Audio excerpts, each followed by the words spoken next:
రాష్ట్రంలో మళ్లీ వైఎస్ఆర్సీపీ ప్రభుత్వం వచ్చి జగన్మోహన్ రెడ్డి మళ్లీ ముఖ్యమంత్రి కావడం ద్వారా విజన్ విశాఖ సాధ్యపడుతుందని వైసీపీ విశాఖ ఎంపీ అభ్యర్థిని బొజ్జ ఝాన్సీ, ఉత్తర ఎమ్మెల్యే అభ్యర్థి కేకే రాజు అన్నారు.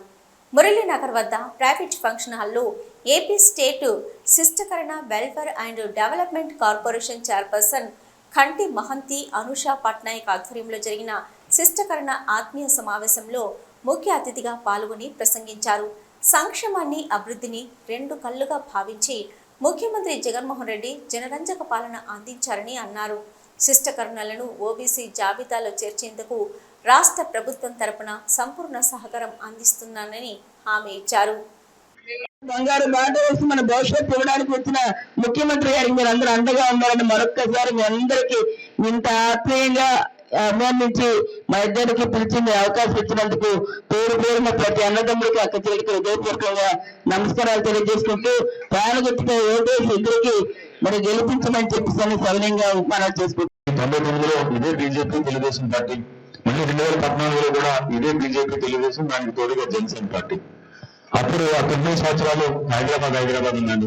మళ్ళీ అదే లింగమిని, అదే బొలిమిని, అదే ఘట్టంని, అదే నిలమోహన్, అదే సీఎం రమేష్, అదే గరికపాటి రామచంద్రరావు, అదే కన్నంగారు రామమోహన్, అదే అసీంగర్, వీళ్ళే అదే పెట్టుబడిదారులు, అదే రాజేంద్రరావు. మళ్ళీ అమరావతి ప్రాంతంలో 35,000 ఎకరాలు కొన్నారు.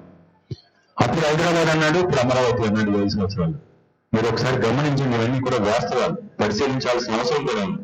ఉత్తరాంధ్ర ప్రాంతం అభివృద్ధి చెందాలని కాంక్షించే ప్రతి ఒక్కరు, ఈ ప్రాంతాన్ని ప్రేమించే ప్రతి ఒక్కరు, ఉత్తరాంధ్ర మన విజయనగరం, శ్రీకాకుళం, విశాఖపట్నం జిల్లాలు ప్రపంచ పటంలో నిలవాలి.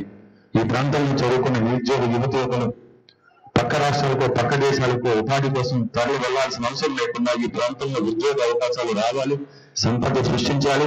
ఈ ప్రాంతాన్ని ప్రపంచ పటంలో శిఖరాగ్రం నిలబడే శక్తి, సామర్థ్యాలు, ఆలోచన, కమిట్మెంట్ ఉన్న ఏకైక నాయకుడు ఈరోజు జగన్మోహన్ రెడ్డి గారు.